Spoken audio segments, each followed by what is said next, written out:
Hello friend, welcome to High Target Point. हमने AIIMS NORCET 2021 exam के लिए स्पेशल न्यू सीरीज स्टार्ट की है। ये every question selected and important है और प्रीवियस एग्जाम और एंक्लेक्स बेस्ड है, इसलिए काफ़ी ज़्यादा इम्पॉर्टेंट है। इसको हम रेशनल के साथ देखेंगे एवरी क्वेश्चन को, और इससे रिलेटेड जितने भी क्वेश्चंस बन रहे हैं वो भी यहाँ पे हम सॉल्व करेंगे। तो स्टार्ट करते हैं क्वेश्चन नंबर 1 से। A 76-year-old male client asked the nurse about the chance of getting osteoporosis like his wife, which is best response by the nurse. Question में पूछा है, एक 76 ईयर का ओल्ड मेल क्लाइंट है, osteoporosis होने के chances पूछ रहा है अपनी वाइफ के लिए नर्स से, तो नर्स का बेस्ट रिस्पॉन्स क्या होगा। ओस्टियोपोरोसिस क्या है?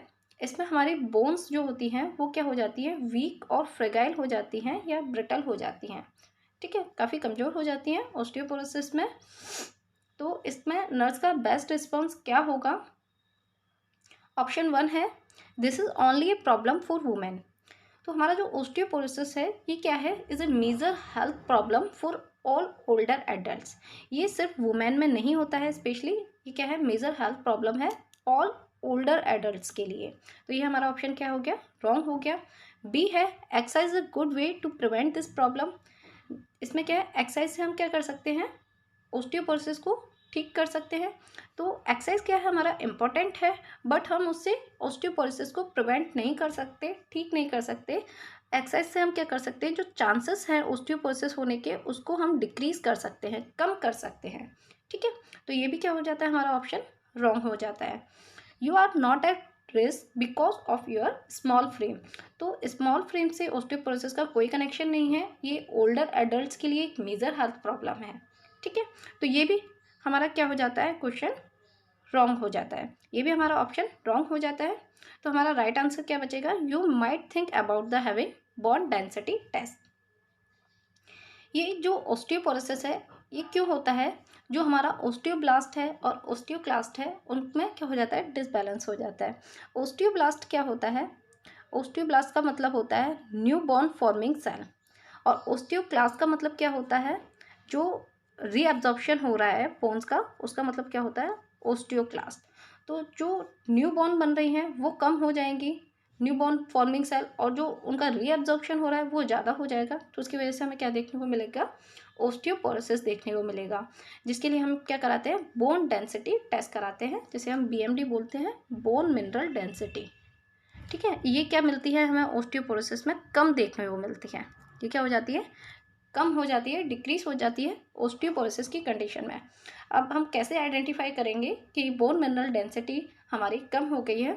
इसका नॉर्मल लेवल क्या होता है, -1.02 टू -2.5। ये क्या होता है, हमारा normal bone density, bone mineral density होती है।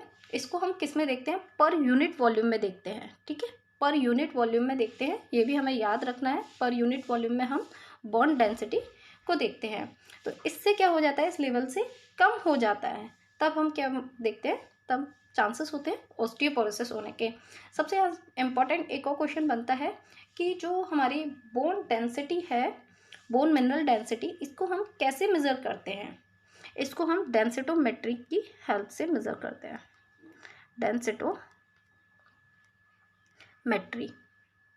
Okay, densitometry. तो हमें ये याद रखना है कि हमारा नॉर्मल कितना होता है, -1.0 टू 2.5 होता है, जिसमें हमारा bone density test per unit volume में होता है। और इससे हम असेस क्या करते हैं, इट्स वेरी इंपॉर्टेंट। इससे हम ये देखते हैं कि how tightly the bone is packed. जो हमारी बोन है, जैसे ये हमारी कैविटी होती है, एग्जाम्पल फॉर एसिटाबुलम कैविटी है, इसमें हमारी क्या होती है, बोन, फीमर बोन फिट होती है। तो ये कितनी टाइटली यहाँ पे फिट है, इसको हम क्या देखते हैं, बोन मिनरल डेंसिटी से असेस करते हैं। ठीक है, यहाँ पे हम कितनी टाइटली बोन फिट है सॉकेट में या कहीं भी, तो उसको हम बोन मिनरल डेंसिटी से असेस कर सकते हैं। यहाँ पे एक और बहुत ज़्यादा इंपॉर्टेंट क्वेश्चन बनता है, इज़ वेरी वेरी इंपॉर्टेंट, लिख लेना, कि जो बोन मिनरल डेंसिटी है वो क्या होती है, ओस्टियोपोरोसिस में कम हो रही है, तो उसको इंक्रीज़ करने के लिए या उसको प्रिवेंट करने के लिए कम होने से हम डीओसी क्या देते हैं, drug of choice. Every MCQ एक ड्रग ऑफ चॉइस से ज़रूर पूछा जाता है एवरी एग्जाम में। तो हमारी डीओसी क्या होगी, ड्रग ऑफ चॉइस क्या होगी, बोन मिनरल डेंसिटी को प्रिवेंट करने के लिए। तो ये होती है हमारी फोजामैक्स। ठीक है, वेरी वेरी इंपॉर्टेंट लिख लेना। फोजामैक्स क्या है, हमारी ड्रग ऑफ चॉइस है बोन डेंसिटी टेस्ट या बोन मिनरल डेंसिटी को प्रिवेंट करने के लिए।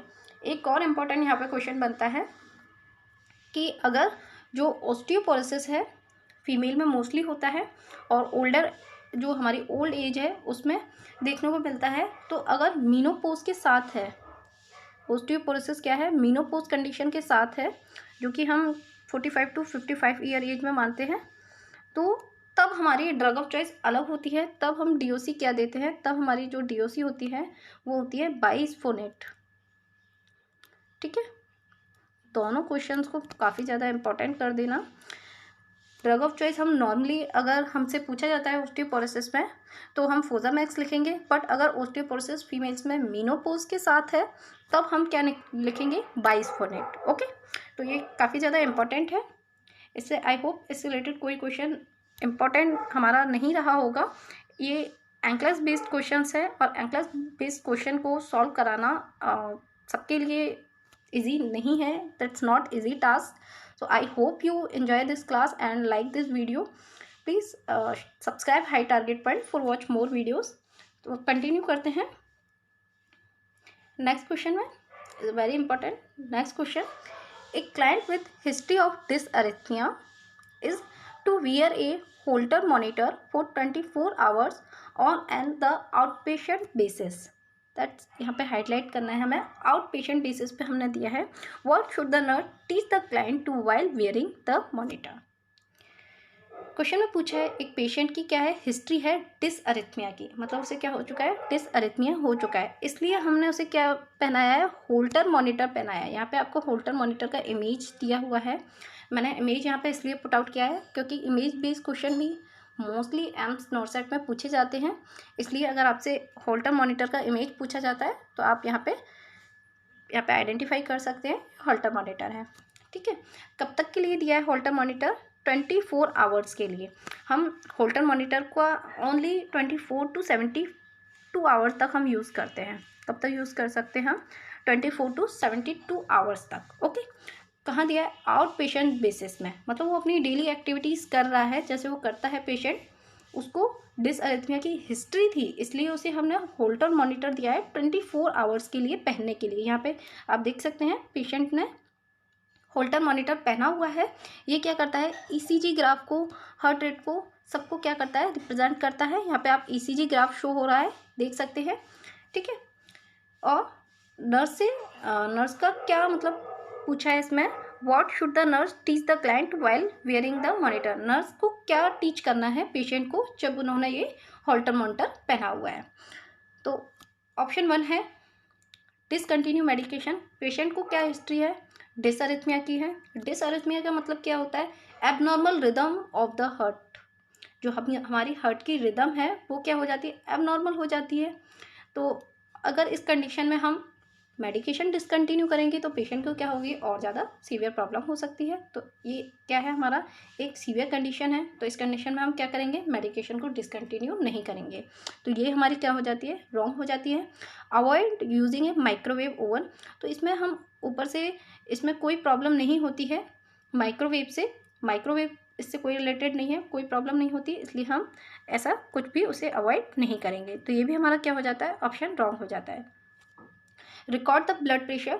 तो हम ब्लड प्रेशर को इसको पहनाने से पहले करते हैं, हम डेली रिकॉर्ड नहीं करेंगे इसमें, तो ये क्या हो जाता है, ये भी ऑप्शन हमारा गलत हो जाता है। थर्ड जो हमारा ऑप्शन है, keep a written account of activities. हमें क्या करना है, पेशेंट को एडवाइस करना है कि आप डेली की एक्टिविटीज़ को रिकॉर्ड करना है। और इसमें क्या होता है, ईसीजी यहाँ पे शो होता है। मोस्ट कॉमन अगर पूछा जाए होल्टर मॉनिटर से हम क्या असेस करते हैं, तो ईसीजी को। ठीक है, most common.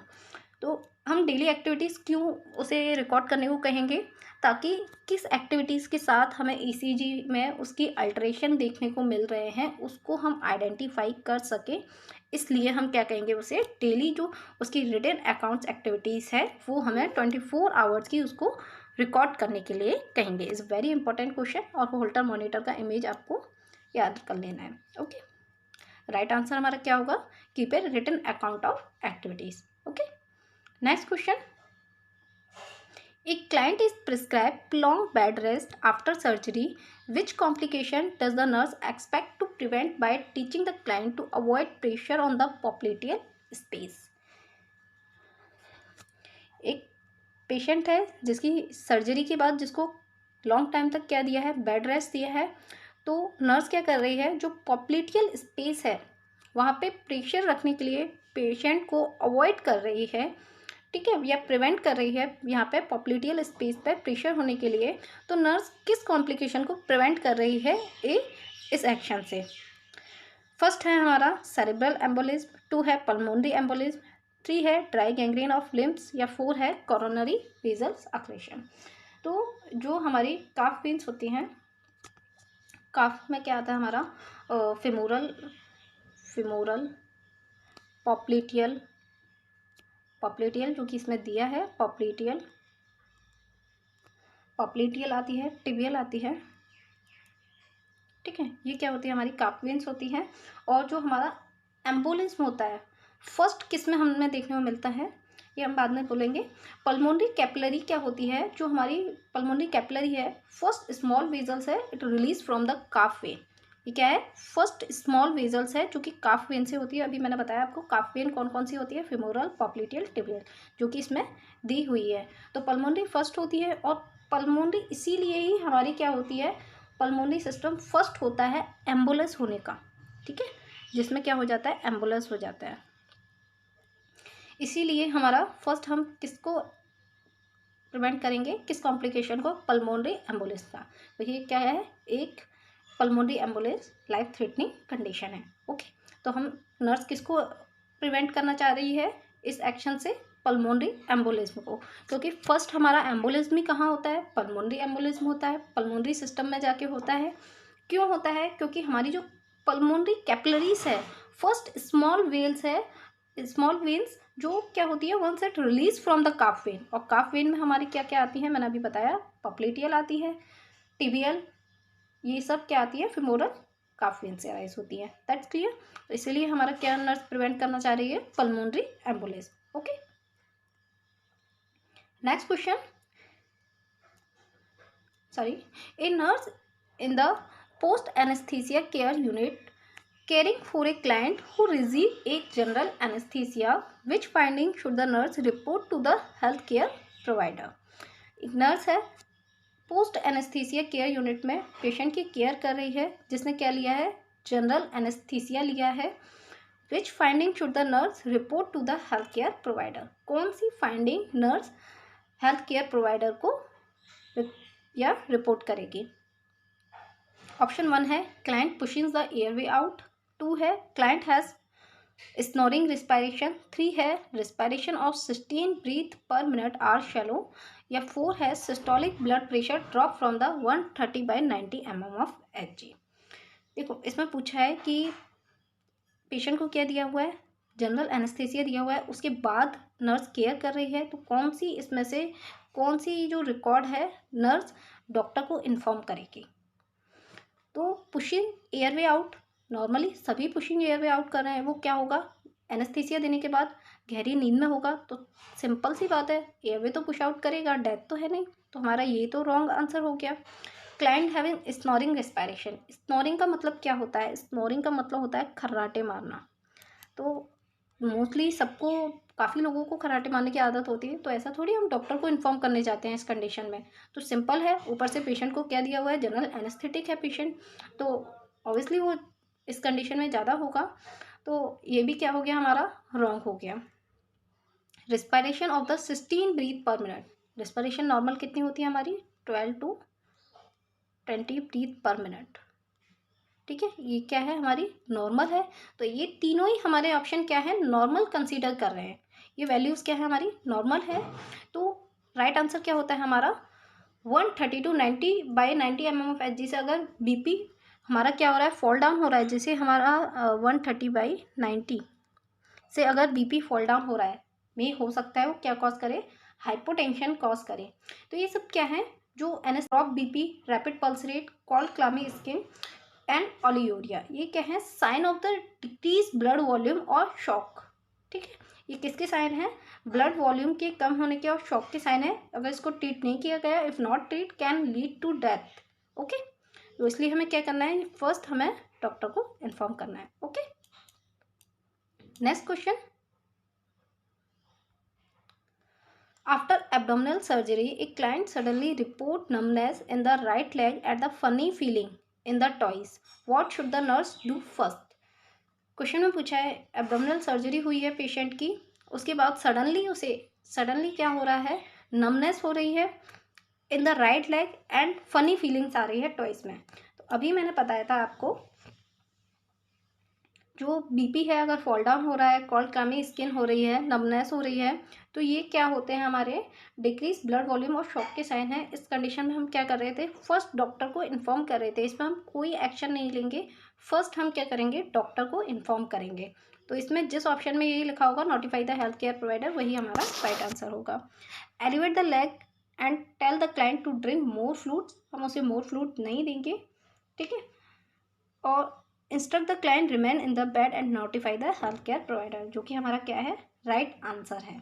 Okay, rub the client leg stimulate circulation, हमें रब नहीं करना है, हो सकता है ये नमनेस क्यों आ रही है, थ्रम्बोस की जो थ्रम्बस फॉर्मेशन हो गया है वहाँ अगर, तो उसकी वजह से आ रही है। तो अगर हम उसे और ज़्यादा मसाज कर देंगे, रब कर देंगे उस एरिया को, तो वो हो सकता है वहाँ से डिसलोकेट हो जाए और उसको पेशेंट को क्या हो जाए, और ज़्यादा सीवियर प्रॉब्लम हो जाए। ठीक है, तो हमारा राइट आंसर क्या होगा, 2। ठीक है, okay, next question, a nurse inspect A 2-day-old intravenous site and identify erythema, warm and mild edema. The client report tenderness when the area is palpated. What should the nurse do first? इसमें जितने भी lengthy questions हैं उसको मैंने आपको एक one liner में बताने के लिए ट्राई किया है।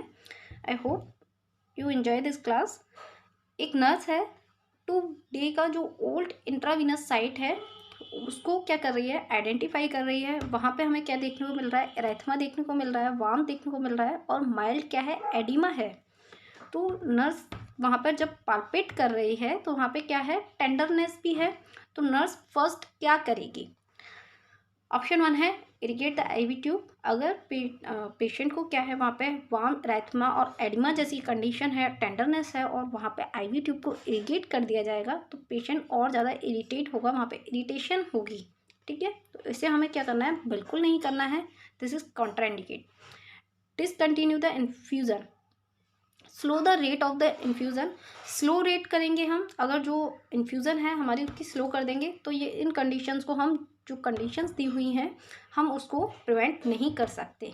ठीक है, तो स्लो करने से भी वही क्या रहेगी, वो कंटिन्यू रहेगी condition. And obtain a prescription for analgesic, analgesic से क्या होगा, हमारा वहाँ पे थोड़ा पेशेंट को रिलीफ मिलेगा, बट क्या होगा, कंडीशन हमें प्रिवेंट करनी है जो कि हम इससे नहीं कर सकते। ठीक है, एनाल्जेसिक क्या है, पेन किलर है, पेन कम हो जाएगा, बट जो कंडीशंस आ रही है, एरेथमा है, एडिमा है, टेंडरनेस है, वो क्या होगी, वो ठीक नहीं होगी वहाँ पे। तो हमें सबसे पहले क्या करना है, डिसकंटिन्यू द इन्फ्यूज़न। फर्स्ट हमें ये याद रखना है, अगर किसी चीज़ से, जैसे हम कोई भी ब्लड ट्रांसफ्यूज़न कर रहे हैं, वहाँ पे पेशेंट को प्रॉब्लम आ रही है, तो फर्स्ट हमें वही जो लाइन है उसको हमें क्या करना है, डिसकनेक्ट करना है, देन हमें हेल्थ केयर प्रोवाइडर को इन्फॉर्म करना है। ठीक है, ये आपको एक्शन याद रखना है। अगर किसी भी कंडीशन में पूछा जाता है तो आपको डिसकंटिन्यू करना है उस कंडीशन को, अगर जिससे हमें वहाँ पे प्रॉब्लम पता चल रहा है, इस कंडीशन से हमें प्रॉब्लम क्रिएट हो रही है। तो एवरी क्वेश्चन को आप यहाँ से सॉल्व आउट कर सकते हो अगर ऐसी कोई कंडीशन दी है तो। ठीक है, next question, what should the nurse teach a client who is taking antihypertensive to do minimize the orthostatic hypotension? Sorry, patient question में पूछा है कि नर्स क्या टीच करेगी क्लाइंट को जो कि क्या कर रहा है, एंटी हाइपरटेंसिव मेडिकेशन ले रहा है, किसको कम करने के लिए, ऑर्थोस्टेटिक हाइपोटेंशन को कम करने के लिए। तो ऑर्थोस्टेटिक हाइपोटेंशन क्या है, जब पेशेंट क्या होता है, लाइंग पोजीशन में होता है, जैसे ये लाइंग पोजीशन में लेटा हुआ है पेशेंट, फिर सिटिंग से एकदम स्टैंडिंग पोजीशन में आ जाता है, तब क्या हो जाता है, उसका बीपी क्या हो जाता है, एकदम फॉल डाउन हो जाता है। बीपी एकदम पेशेंट का क्या हो रहा है, एकदम फॉल डाउन हो रहा है। कितना 10 to 20 mm ऑफ Hg हो सकता है ये। तो उस कंडीशन को हम क्या कहेंगे, ऑर्थोस्टैटिक हाइपोटेंशन कहते हैं, जो कि ग्रेविटेशनल फोर्स की वजह से होता है। तो ऑप्शन 1 है इसमें, वियर सपोर्ट होज कंटिन्यूसली। इसे हम क्या कहेंगे, पेशेंट को सपोर्ट होज कंटिन्यूसली आपको पहने रखना है। सपोर्ट होज क्या होता है, एक इसको हम जो लोअर लेग्स है उसमें लगाते हैं, ठीक है। तो ये क्या करता है, ऑर्थोस्टैटिक हाइपोटेंशन को कम कर सकता है, बट इसे हम क्या कहेंगे, कंटिन्यूसली वेयर करने के लिए नहीं कहेंगे, ठीक है। क्योंकि सपोर्ट होज अगर एक, इसमें हम क्या करते हैं, use for apply pressure to lower legs. इसमें क्या करते हैं हम, help to maintain blood flow, reduce swelling. इससे क्या होगा, वीनस रिटर्न होता है वो बढ़ जाता है।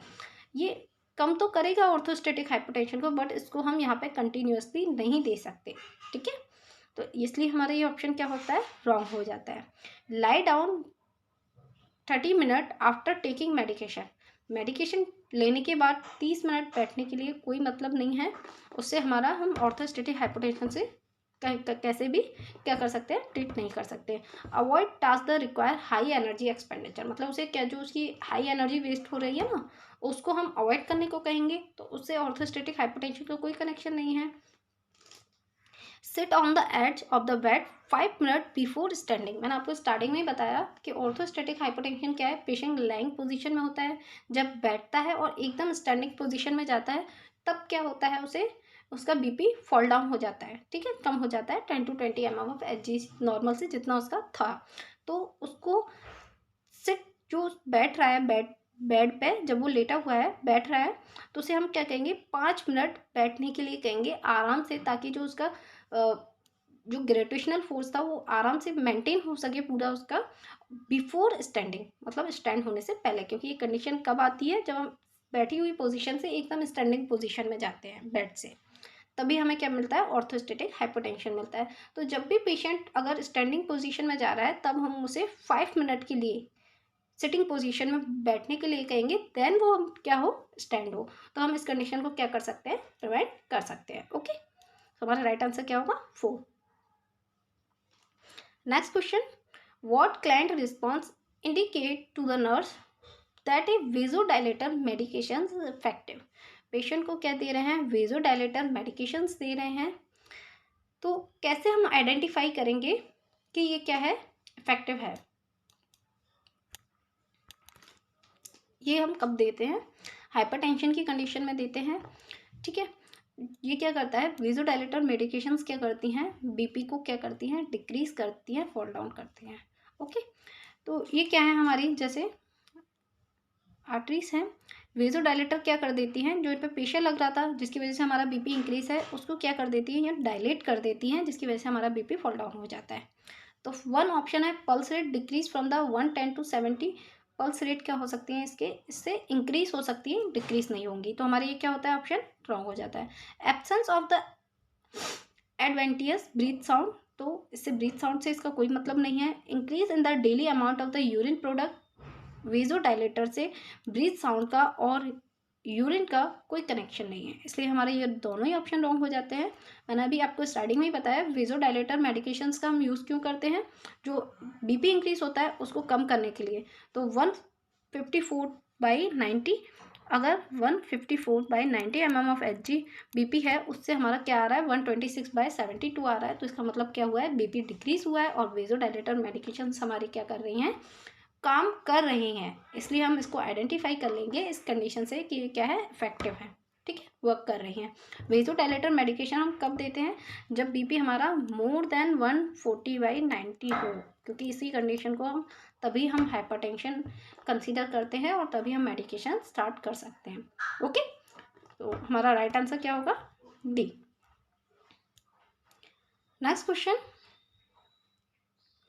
which nursing action is most important when caring for a client after the cardiac catheterization। Cardiac catheterization के लिए क्लाइंट की मतलब केयर कर रही है नर्स, तो नर्सिंग एक्शन कौन सा मोस्ट इम्पॉर्टेंट होगा? प्रोवाइड फॉर रेस्ट या एडमिनिस्टर ऑक्सीजन। देखो हमने ये रट रखा है जो एयरवे ब्रीथिंग सर्कुलेशन है हमारा प्रायोरिटी रहता है, बट हम क्या करते हैं कंडीशन को देख के हमारे प्रायोरिटी रहता है, क्योंकि यहाँ पे हमारा ऑक्सीजन से कोई मतलब नहीं है ना, हमारा क्या है रेस्ट प्रायोरिटी है यहाँ पे। Check a pulse digital to the insulation side या assess the ECG every 15 minute. तो एवरी 15 मिनट में हम ईसीजी रिकॉर्ड नहीं करेंगे, ये क्या हो जाएगा ज़्यादा हो जाएगा, और रेस्ट हमारा यहाँ प्रायोरिटी नहीं है। When patient on the cardiac monitoring पे है, तब हम क्या कर सकते हैं 15 मिनट में हम उसे असेस कर सकते हैं। यहाँ पे पेशेंट क्या है कार्डियक मॉनिटरिंग पे नहीं है, ओनली कार्डियक कैथेटराइजेशन हमने क्या किया है उसे इंसर्ट किया है, तो 15 मिनट पे हम नहीं करेंगे उसे ईसीजी असेस। ओके, तो हमारा राइट आंसर क्या बचता है check it digital pulse to the insertion site, ताकि हम क्या कर सके pulse should assess because trauma at the insertion site में इंटरफेयर ब्लड फ्लो। ठीक है, क्योंकि जब हमने कार्डियक कैथेटराइजेशन किया है हो सकता है ट्रॉमा हुआ है और वो जो ब्लड फ्लो है हमारा उसको इंटरफेयर कर दिया है उसने। ठीक है, इसलिए हम क्या करेंगे डिजिटल साइट को चेक करेंगे कि हमारा वहाँ पे सर्कुलेशन चल रहा है या नहीं। ठीक है, क्योंकि ये क्या है अगर नहीं हो रहा है तो मे बी डेंजरस। ओके, तो हम क्या करेंगे फर्स्ट कार्डियक कैथेटराइजेशन में अगर आपका पूछा जाता है प्रायोरिटी तो आप डिजिटल पल्स को चेक करेंगे। ओके, नेक्स्ट क्वेश्चन, एक client is receiving warfarin coumadin भी बोलते हैं, which test result should the nurse use to determine if the daily dose of this anticoagulant is therapeutic. देखो वारफेरिन दी जा रही है जो कि एंटीकोगुलेंट है हमारी मेडिकेशन, ये दी जा रही है तो हम किसके बेसिस पर देते हैं डेली दी जा रही है, किसके बेसिस पे देंगे हम, 1 है हमारा INR इंटरनेशनल नॉर्मलाइजेशन रेशियो, 2 है APTT मतलब एजिलेटेड पार्शियल थ्रोम्बोप्लास्टिन टाइम, 3 है bleeding time 6 to 8 minute normal होता है हमारा, या 4 है सेडिमेंटेशन रेट। सेगमेंटेशन रेट जो हमारा होता है वो हम किसके लिए यूज़ करते हैं, use to determine present of the inflammation and infection. जब हमारी इन्फ्लामेशन की कंडीशन है या इन्फेक्शन की कंडीशन है, क्या है इन्फेक्शन की कंडीशन है, तब हम उसको असिस्ट करने के लिए हम सेडिमेंटेशन रेट का यूज़ करते हैं। ठीक है, ब्लीडिंग टाइम, अगर हमारा ट्रॉमा हुआ है तो कितने टाइम में जो ब्लड फ्लो है वो सिजेशन होगा उसका सीज होगा, ये हम ब्लीडिंग टाइम से असिस्ट करते हैं। और APTT है जिसे हम एजिलेटेड पार्शियल थ्रोम्बोप्लास्टिन टाइम बोलते हैं, इसका हम किस के लिए यूज़ करते हैं, use to evaluate effect of heparin. Heparin is also क्या है एंटीकोगुलेंट है, हेपेरिन एंड वारफेरिन। हेपेरिन को हम जो उसकी इफेक्टिवनेस है इफेक्ट है उसको वैल्यूएट करने के लिए APTT का यूज़ करते हैं, और वारफेरिन के लिए हम इंटरनेशनल नॉर्मलाइजेशन रेशियो का यूज़ करते हैं। ठीक है, ये दोनों ही क्या है एंटीकोगुलेंट है, इनके एंटीडोट मोस्टली एग्जाम में पूछे जाते हैं। हेपेरिन का आई होप सबको पता होगा प्रोटामाइन सल्फेट क्या है एंटीडोट है, जो कि मोस्टली एग्जाम में पूछा जाता है। ओके, और वारफेरिन का विटामिन K है, ये भी पता होना चाहिए विटामिन K। ठीक है, दोनों ही क्वेश्चन बहुत ज़्यादा इंपॉर्टेंट है, मोस्टली एग्जाम में पूछे जाते हैं। नेक्स्ट क्वेश्चन, इसमें टाइपिंग मिस्टेक हो गई है, sorry. Thanks for watching friend, next series हम नेक्स्ट डे देखेंगे। Subscribe High Target Point for watch more videos, press bell icon for notification, like and share in your friends. Thank you friends.